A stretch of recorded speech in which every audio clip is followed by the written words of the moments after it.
ఉన్నాడు అంటే ఎట్లనే తింటాడు. మేము ఏడ బతకాలి, ఏ లీడర్ ముంగట ఇంటికి ఆడ పోయి కూర్చోవాలి ఇప్పుడు. లేదు, కష్టం ఎట్లా చేసుకొని తినాలి. మేము ఫుట్పాత్ మీద చేసుకొని బతికేటోళ్ళము.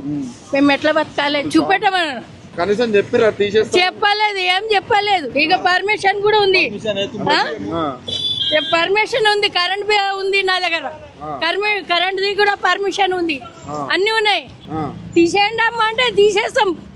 నేను 25 సంవత్సరాల సంది పెట్టిన. మేము ఎట్లా బతకాలి ఇప్పుడు, ఆయన దారి చూపెట్టాలి.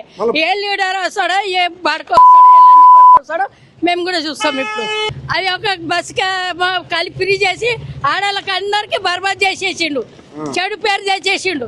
మేము ఇంత ముందు పోయలే, బస్సు కిరాయిలు కట్టుకొని చేయలే. ఏ వాడకి నాకు మొగలు తిడుతా ఉన్నారు ఆడవాళ్ళకి. ఇంత మాకు చీప్ చేసేసిండు. వచ్చి ఏం సాయం చేసిండు. కేసీఆర్ ఉన్నప్పుడైనా ఇంత బాధ లేకుండా ఈడొచ్చి మస్తు అన్నిట్లో బాధ పెట్టిండు.